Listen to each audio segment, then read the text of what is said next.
이스라엘의 백성들은 철저한 선민사상으로 인해서 하나님의 섭리를 제안했습니다. 이 무슨 말이냐면 이런 거죠. 하나님께서 구원하시는 백성은 자신들밖에 없다는 겁니다. 그리고 구약의 이스라엘 백성들을 보면 하나님께서 징계하심을 통하여서도 불구하고 끝까지 하나님께 돌이키지 않는 모습을 봅니다. 왜 이런 일들이 벌어졌느냐? 아무리 그래도 믿지 않는 이방인들을 통해서 우리를 징계의 도구로 사용하지 않는다는 겁니다. 그 사실을 이스라엘 백성들은 받아들일 수가 없었다는 것이죠. 즉 자신들만의 하나님의 섭리는 이방인들에게 어찌 보면 적용될 수 없는 영역이라고 간주했던 겁니다. 매우 아이러니하지 않습니까?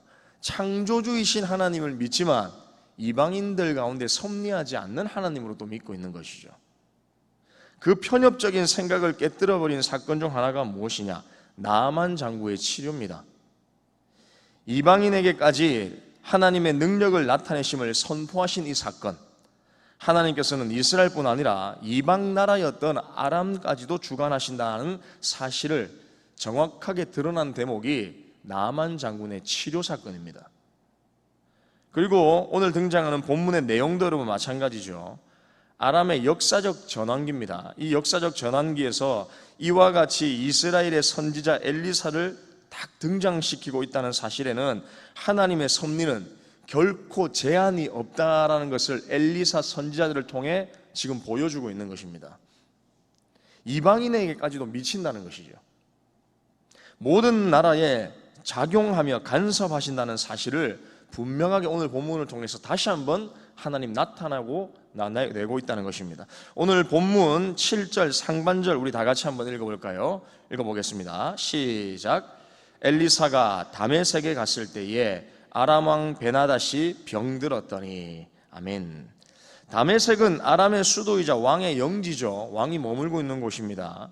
엘리사가 다메섹으로 가게 된 경위에 대해서는 매우 구체적으로 이야기하고 있지는 않습니다. 그러나 성경의 전후 문맥과 이어지는 스토리를 살펴봤을 때에 하사엘에게 기름을 붓기 위해 다메섹으로 갔다고 보는 경우가 대부분입니다. 열왕기상 19장 15절과 16절에 보면 이런 말씀이 있습니다. 다 같이 한번 읽어보겠습니다. 시작. 여호와께서 그에게 이르시되 너는 내 길을 돌이켜 광야를 통하여 다메섹에 가서 이르거든 하사엘에게 기름을 부어 아람의 왕이 되게 하고 너는 또 님시의 아들 예후에게 기름을 부어 이스라엘의 왕이 되게 하고 또 아벨무올라 사바사의 아들 엘리사에게 기름을 부어 너를 대신하여 선지자가 되게 하라. 아멘. 하사엘과 예후에게 기름을 부으라고 하나님께서 누구에게 말씀하셨느냐? 엘리야 선지자에게 명령하셨습니다. 너는 하사엘에게 기름을 부어서 아람 왕 되게 하고 예후에게 기름을 부어서 이스라엘 왕 되게 해라. 그리고 엘리사에게 기름을 부어서 너의 뒤를 잇게 해라. 분명히 말씀하셨죠. 그리고 하나님께서 엘리야의 뒤를 이어 엘리사가 자신의 선지자적 사명을 감당할 것도 분명하게 명령하셨습니다. 그러나 어떤 사건이 뒤에 이어지느냐? 엘리야가 승천합니다. 이 엘리야의 승천으로 인해서 이 일은 어찌 보면 무산되는 것처럼 보였지만 하사엘에게 기름을 부어 아람의 왕이 되게 하는 일과 예후에게 기름을 부어 이스라엘의 왕이 되게 하는 일은 결국 누구에 의해서 이루어지느냐? 엘리사에 의해서 이루어진다는 겁니다. 즉 본문은 엘리사가 다메섹에 간 일이 우연히 생긴 일이 결코 아니라 엘리야에게 말씀하셨던 하나님의 말씀을 이루기 위한 그 하나님의 섭리였다는 사실을 분명히 보여준다는 것이죠. 하나님의 섭리는 반드시 이루어진다는 겁니다. 그 섭리 속에 있다는 것입니다. 하나님께서는 당신의 목적을 이루기 위해 이방 나라까지도 간섭하고 섭리하신다는 사실입니다. 즉 이방 나라의 왕도 누가 세우시느냐? 하나님이 세우신다는 것이죠. 아람 왕 베나닷이 자신의 병이 나을 수 있을지에 대해 하사엘을 보내서 엘리야에게 오늘 묻는 장면이 등장하죠. 베나닷은 자신이 가장 총애하는 신하 하사엘을 엘리사에게 보내어서 자신의 개인적인 문제를 지금 맡기고 있습니다. 어찌 보면 매우 은밀한 문제입니다. 이것이 알려지면 안 되는 문제죠. 즉 엘리사와 직접적인 대화를 하고 그에게 답변을 듣는 것은 베나닷이 아닙니다. 베나닷이 보낸 하사엘이 엘리사에게 직접 그 답변을 듣고 있는 겁니다. 그런데 엘리사가 이상한 답변을 내놓습니다. 10절을 우리 다 같이 한번 읽어볼까요? 10절입니다. 시작. 엘리사가 이르되 너는 가서 그에게 말하기를 왕이 반드시 나으리라 하라.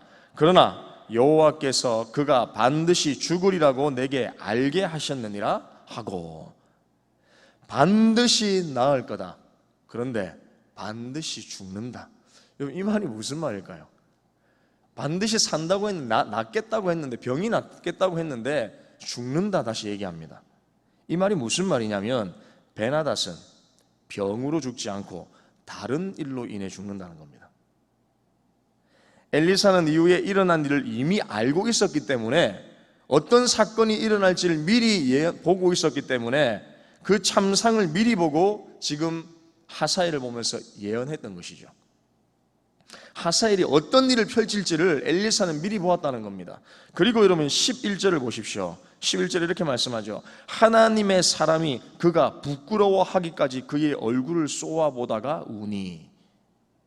엘리사에게 답변을 들으러 온 하사엘이 엘리사의 반응에 대해 의아해 합니다. 그런데 엘리사가 하사엘을 뚫어지게 쳐다보더니 울었습니다.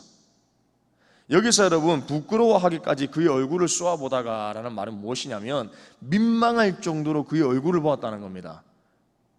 눈을 못 마주칠 정도로 하사엘의 얼굴을 계속 뚫어지게 쳐다보았다는 것이죠. 그리고 나서 엘리사가 우는 겁니다. 그 앞에서. 이것도 마찬가지죠. 왜 엘리사가 울었느냐? 12절을 우리 한번 보겠습니다. 12절 말씀입니다. 시작. 네가 이스라엘 자손에게 행할 모든 악을 내가 알미라. 엘리사는 하사엘이 왕이 된 이후에 이스라엘을 어떻게 괴롭힐지에 대해서 분명하게 보았다는 겁니다. 그 참상을 미리 보았다는 것이죠. 하사엘을 통해 이스라엘이 어떤 어려움을 당할지를 알기에 엘리사는 그 사건을 미리 보고 감정적으로 슬펐던 겁니다. 아팠던 겁니다. 그러나 하사엘의 반응은 전혀 다릅니다. 13절입니다. 우리 13절 한번 읽어볼까요? 시작. 하사엘이 이르되 당신의 개같은 종이 무엇이기에 이런 큰일을 행하로가 하더라. 자신은 왕이 될 수 없다고 엘리사에게 딱 잘라 말하죠. 당신의 개같은 종이, 자신을 낮춥니다. 당신의 개같은 종이 어떻게 그런 큰일을 행할 수 있습니까? 말도 안 되는 일입니다. 그러나 중요한 것은 엘리사는 이미 모든 것을 알고 있었습니다. 하나님께서 어떻게 섭리하실지, 왜 자신을 다메섹에 보내서 하사엘에게 기름을 붓게 하시는지 모든 것을 다 보았다는 것이죠. 그리고 14절입니다. 14절에 이렇게 말씀합니다. 대답하되 그가 내게 이르기를 왕이 반드시 살아나시리이다 하더이다 하더라. 하사엘은 엘리사 선지자가 왕이 반드시 살아나시리라고 한 말로 왕을 안심시키는 겁니다. 엘리사의 그 말을 들었습니다. 반드시 낫는다. 그런데 또 한 가지가 있었죠. 반드시 죽는다. 이 말을 정확하게 전하지 않았습니다. 베나닷은 다시 돌아가서, 하사엘은 다시 돌아가서 자신의 왕이었던 베나닷에게 정확하게 엘리사가 말한 그 핵심을 이야기하지 않았던 겁니다. 왕이 병은 낫지만 죽는다고 말합니다 라고 이야기하지 않았습니다. 무엇만 전달하느냐? 왕이 반드시 다시 살아나시리다. 이 한 말로 왕을 안심시키죠. 여러분, 이 말이 무엇이냐면 하사엘은 이미 베나닷을 죽이기로 마음에 결정하고 있었다는 겁니다. 그 자신의 은밀한 결정을 숨기기 위해서 엘리사 선지자가 미리 예언했던 것을 이야기하지 않았다는 것이죠. 자신의 계획을 철저하게 숨깁니다. 엘리사의 말을 온전히 전하지 않았죠. 즉 하사엘은 베나닷이 살 것이라는 사실만 말했을 뿐 그가 죽으리라는 그 사실은 온전하게 전하지 않았습니다. 왜냐하면 왕위에 오를 계획을 다 꾸며놓고 있던 하사엘의 입장에서 볼 때에 왕이 여러분 병에서 회복된다면 어떻게 될까요? 그는 왕이 될 수 없습니다. 자신의 모든 계획은 수포로 돌아가기 때문입니다. 그래서 그는 왕을 죽일 다른 방도를 강구했던 것이죠. 그리고 이틀 후에 이불을 덮어 왕을 죽입니다. 그리고 자신이 왕위에 오르게 됩니다. 사랑하는 성도 여러분, 기억하셔야 됩니다. 하나님의 섭리는 반드시 이루어집니다. 하나님께서 말씀하시면 그 말씀은 자신의 뜻을 이루기 위한 하나님의 의지를 가지고 반드시 하나님께서 이루어 나가신다는 사실을 우리는 기억해야 됩니다. 믿음의 사람의 삶들 뿐만 아니라 우리 주변에 일어나는 믿지 않는 사람, 이 모든 세상의 역사 가운데서 주관하시는 분이 여러분 누구시냐면 하나님이심을 여러분 반드시 믿으십시오. 우리 오늘의 삶을 살아갈 때도 마찬가지입니다. 하나님, 우리의 삶들 속에서만 분명히 섭리하시는 것, 우리의 삶들 가운데서 섭리하시는 것 분명하죠. 하지만 우리의 삶에 벗어나서, 우리의 모든 영역을 벗어나서 이 세상을 주관하시는 분이 누구시냐? 이방인들까지, 믿지 않는 사람들까지도 주관하시는 분이 누구시냐? 그분이 바로 하나님이시라는 사실을 우린 잊어서는 안 된다는 사실입니다. 오늘의 이 말씀을 통하여서 하나님은 당신의 뜻을 이루기 위해 믿는 자들뿐만 아니라 믿지 않는 이방인들까지도 사용하신다는 사실을 반드시 기억하시기를 소망합니다. 말씀 마무리하겠습니다. 사랑하는 성도 여러분, 하사엘은 자신이 왕이 될 수 없다고 말하지만 이것은 이미 하나님의 섭리 속에 있는 일이었죠. 엘리사는 모든 것을 다 보았습니다. 그리고 이후에 하사엘을 통해 일어나는 이스라엘에 대한 징계도 마찬가지입니다. 아람을 통해 이어지는 징계도 이미 보았습니다. 하나님의 섭리 속에 있는 것입니다. 하나님을 속일 수는 없습니다. 하나님의 섭리는 반드시 이루어집니다. 그분의 뜻을 향한 하나님의 일하심을 오늘도 믿으십시오. 그러므로 우리의 인생에 하나님을 인정하며 그 섭리 속에 우리가 있다는 사실과 또한 모든 인생과 역사를 주관하는 하나님이심을 우리가 기억하며 범사의 하나님을 섭리를 오늘도 믿으며 살아가는 저와 우리 동북의 모든 성도님들 다 되시기를 주님의 이름으로 축복합니다. 화면에 나와 있는 두 가지 기도 제목을 우리 다 같이 읽고 기도하겠습니다. 시작. 우리의 범사에 하나님의 섭리가 있다는 사실을 믿으며 살게 하옵소서. 반드시 자신의 뜻을 이루어 가시는 하나님의 일하심을 믿게 하옵소서. 아멘. 기도하겠습니다. 하나님, 믿음의 사람들 속에서 일하실 뿐만 아니라 우리의 영역을 벗어나서 범사에 또한 모든 세상 속에서 일하시는 하나님이심을 우리가 알게 하여 주시옵소서.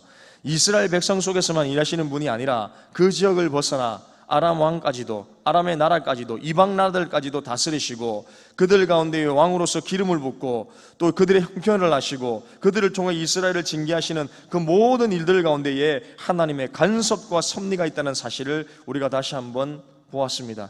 이 사실을 오늘의 우리의 삶들 가운데서도 분명하게 믿으며 우리의 영역을 벗어난다 할지라도 하나님께서 세상을 주관하고 다스리고 있다는 사실을 분명함이 믿고 주님을 의지하며 살아갈 수 있는 우리의 모습들 되어질 수 있도록 주님께서 반드시 자신의 섭리를 위해서 일하고 있다는 사실을 믿으며 살아갈 수 있도록 주님 역사하여 주시옵소서. 감사를 드립니다. 예수님의 이름으로 기도합니다. 아멘.